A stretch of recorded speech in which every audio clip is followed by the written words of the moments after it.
Welcome back to ABC24 This Week. I alluded to it at the top of the show. There has been a warning letter that's been sent by the state comptroller to Shelby County government, both the commissioners and the mayor, saying you got to get your act together in how you're keeping track of your books and your budgets because you haven't submitted a proper budget in years and years.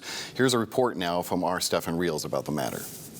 And we have been commended by lots of state actors, and so I'm surprised by this latest revelation. New reaction from Shelby County Mayor Lee Harris after Wednesday's shocking revelation that the county could be barred from borrowing money unless its 2026 budget is submitted correctly. After this email to Harris's office and county commissioners show 4 years of incomplete submissions. I've got many letters in the past saying that everything is going swimmingly in Memphis and Shelby County, so I can't wait to see what this new thing is. I hadn't heard it or received any letters yet, so I'm going to have to wait and see. In an email, a spokesperson with the Tennessee Comptroller's office said only 3 people from Shelby County responded to the office following the email. Commissioners Edmund Ford Jr. and Amber Mills, and Michael Thompson from the county's administration and finance department. Thompson himself defended the county's ability to still get a budget approved year after year in Wednesday's committee meeting. A lot of times at the last minute, the administration was getting the budget down to us, and we having to make changes right before the deadline. Makes it hard on everybody. According to Shelby County Commissioner Charlie Caswell, the budget process is planned to move up 3 months, which should give the county more than enough time to make sure every document in the budget is submitted. What do you want to say to the people who are concerned? I feel there shouldn't be any concern because I feel that the administration and the commission understand the seriousness of this matter, and we're moving steps ahead to make sure that it's done correctly. All right, but do they though? Because this has been going on for years and years, but now apparently we understand the seriousness of it. As Stefan mentioned in his report, we're going to move up by 3 months when we start looking at the budget so that these I's can get dotted and T's can get crossed. Reverend Norman, what are your thoughts about how this is unfolded and the tone of that letter from the comptroller? Well, first of all, I believe that Mayor Harris was being genuine and authentic in his response. Maybe he was not fully aware because there were conditional acceptance and approval of the budgets that were turned in. Whatever those conditions were, they're often sent back with general accounting or generally accepted accounting principles. They're sent back to say, correct the following measures. And if those measures were not responded to in a timely manner or a timely fashion, that may be where we have a problem. And if there's not a record or a paper trail of that, then they are right. The state is right to say you did not have an approved budget. I believe it's something we can correct. It's only 2026 that they're going to hold our feet to the fire on. We don't have to go back to the past, but let's sit down and let's do the due diligence now so that we don't get here again. And the comptroller's office told us, Otis, they are perfectly willing to sit down with the county commissioners through the process so everything's ready to go when it's time to submit. Yeah, it may not be this colossal problem that someone could make it out to be, but still, Mayor Harris should have known about this. He should have known about the letter.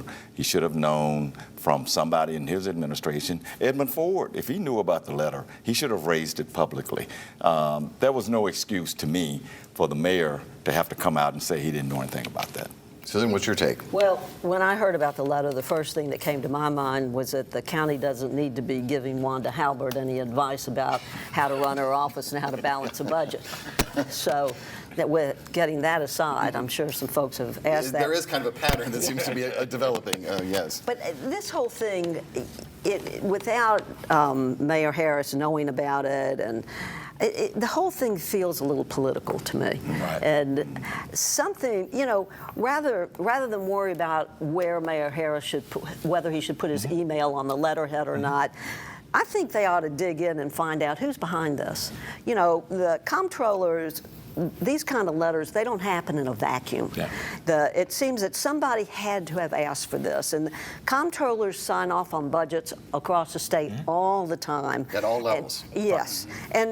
And Mumpower, he didn't wake up one morning and said, "Ooh, I got to get a fine-tooth comb and dig into Shelby County's budget." Somebody's behind this. Mumpower is a former legislator, if I'm not mistaken, and his job. He is appointed by the legislature, and he answers to the legislature. So I think if I were in the county, I would want to follow the dots and try to figure out who is behind this letter, if anybody. And it just feels a little too political. I agree, because now this is a point we really do agree on, because Ford gets a copy, Mills gets a copy, and the first point on the letter, or one of the points, is the mayor's email is not on the front of the page. I mean, how hard is it to find the mayor's email in the state? And then how do you just not send a certified letter? I'm not suggesting that Ford and Mills did anything to undermine the mayor, but I am suggesting that we can't take a municipality or take the county and put us in jeopardy over something as simple as an email and poor communication. Yeah, but I wouldn't put it past Ford to undermine the mayor. I'll disagree with you on that. I'm saying it. But, you know, You're talking about Commissioner Edmund Ford Jr. Edmund Ford Yeah. Jr., who has no love lost for the mayor. So we'll just have to see where this goes. In this letter, if I read it correctly, it said that if less than 15% of your budgeted expenses were not paid, weren't spent, then you have to justify why. They ought to get a medal if they don't spend everything that, I mean, the whole thing doesn't, it's odd, it's written oddly, and I really would like to know why it was written to begin with. All right, I got to leave it there. We'll come back when we talk next through the break here. We're going to talk about our other exclusive story that we had this week about the number of jail inmates housed at 201 Poplar who shouldn't be there in just a minute.